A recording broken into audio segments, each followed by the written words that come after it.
السلام عليكم ورحمة الله وبركاته. كل سنة وانتم طيبين ورمضان كريم يا رب عليكم وعلى أسرتكم وعلى أحبابكم وعلى أصحابكم وكل الناس اللي انتم بتحبوهم.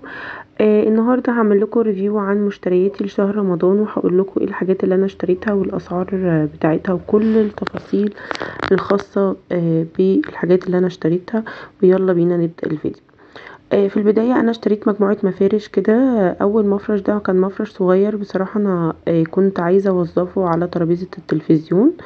هو اللي هو بسنت ودياستي. انا اخترت حاجات معينة على حسب الديكور اللي عندي، فانا اخترته على كحلي شوية. تمام. هو كان سعره 15 جنيه. هو ما كانش غالي، هو خامته ستان. آه، خامته على ستان شوية. تمام. كل المفارش اللي انا جبتها على ستان. تاني مفرش عندي هو انا اخترته لترابيزة السفرة. اخترته بصراحة ان هو يكون فاتح شوية، لان انا عندي ترابيزة السفرة الازاز اسود. تمام، فهيفتح معايا شوية يعني وهيبقى لايق اكتر. ده كان احسن شكل انا يعني بالنسبة للاشكال اللي كانت موجودة، ومكتوب عليه رمضان كريم، وكان تمنه 60 جنيه. تالت مفرش عندي هو انا اخترته برضو لترابيزة الانتريه عندي. هو كان مربع وكان فيه مجموعة من الصور زي ما انتوا شايفين كده، ورمضان كريم وهلال. هو ستان برضو. تمنه كان 50 جنيه.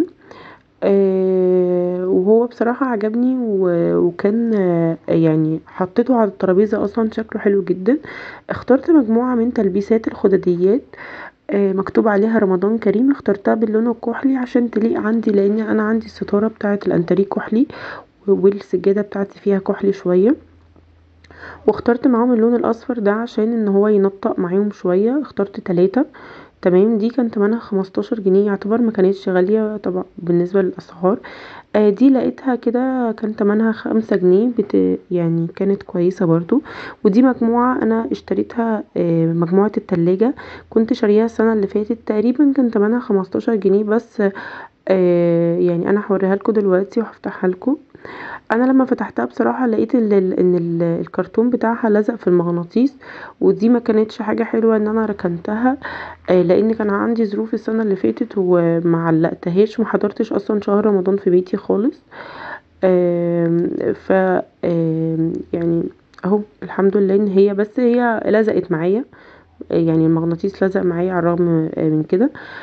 بعدين انا عندي الفانوس ده كان جاي هدية لابني. تمام. واول حاجة فيه هو المصحف. آم، دي اللي هي اللي هو الجزء بتاع المصحف ده. الفانوس ده كان يعني اللي جايبه هدية. كان مطلوب اونلاين، وهو بيولع يعني بيشتغل وبيقول وحوي يا وحوي، وبيدي الوان. وبيجي معاه زي اجزاء كده للاطباق. تمام. انا بوريها لكم اهي دلوقتي، مكتوب عليها رمضان كريم. تمام. الاشكال اهي قدامكم. وعندي كمان اللمبة اللي هي بتاعه الديسكو دي، انا جبتها ب28 جنيه، بتبقى من عند اي كهربائي. بتدي شكل شوية بصراحة. انا حطيتها في الطرقة. وبعد كده عندي الكوبايات دي انا جبتها ب40 جنيه. عليها فنانيس، رسمة فنانيس. بصراحة هي كان في اشكال تانية بوجي وطمطم وكده، بس انا اخترت الشكل ده. حسيت ان الرسمة بتاعته احسن. هما 6 كوبايات. تمام. انا كل حاجة جايباها من مكان مختلف، يعني مش في نفس المكان. والتابلوهات دي كانت تابلو ب17 جنيه ونص. جبت تابلوهين. هما بصراحة انا نقيت من اللي موجودين، هما الوانهم يعني شوية يعني لايقين على عندي. ودي عبارة عن فرع نور، عبارة عن شكل فانوس وبينور. كان حوالي ب60 جنيه. ودي الستارة اللي هي بتاعت اللي عليها النجوم والهلال. طبعا الستارة دي مشهورة جدا وطالعة موضة من السنة اللي فاتت تقريبا او السنة دي، بس السنة اللي فاتت كان ليها يعني كذا لون. السنة دي ليها لون واحد. دي كان تمنها حوالي 190 جنيه. النور ده اصلا كان موجود عندي من اول ما اتجوزت، وانا بصراحة موظفتهوش ومعلقتوش خالص. يعني كانت فرصة ان انا اعلقه دلوقتي في رمضان. زي ما انتوا شايفين كده، دي ستارة النور. الموجودة بصراحة هي عطت شكل حلو جدا، وخاصة على الستاير البرائع يعني بتدي شكل، هو شكلها هلال ونجوم. تمام. والستارة دي بيبقى فيها كذا شكل، يعني الالوان بتاعتها او الاضاءة بتاعتها بتختلف زي ما انا حواليكوا دلوقتي، هي اضاءة بتروح وتيجي وثابتة ومتغيرة. و برضو دي حاجة تانية، يعني هي تقريبا فيها 4 اشكال للاضاءة. هي بصراحة برضو عجبتني جدا جدا. هي بس عيبها ان السلك بتاعها مش طويل فبتحتاج وصلات. دي الاضاءة انا وظفتها زي ما انتوا شايفين ورا البراويز كده، اللي هو ورا المرايات.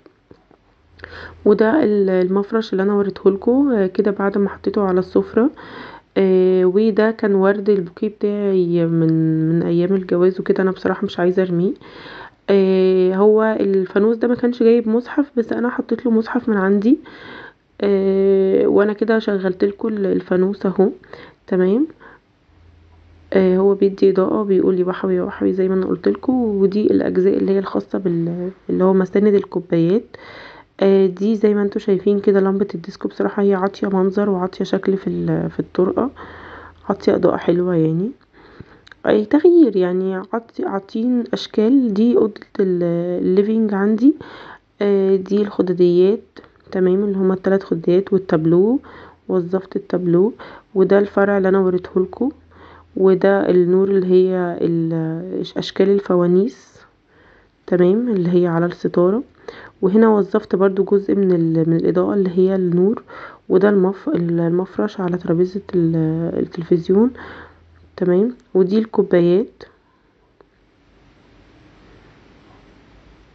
وده المفرش على ترابيزة الانتريه. ودي اخر حاجة عندنا هي الجزء اللي هو بتاع التلاجة، مغناطيس التلاجة. وكل سنة وانتم طيبين، وياريت الفيديو ده يكون عجبكم، وما تنسوش اللايك للفيديو والسبسكرايب للقناة. وشكرا ليكم ولوقتكم، وياريت اكون فدتكم.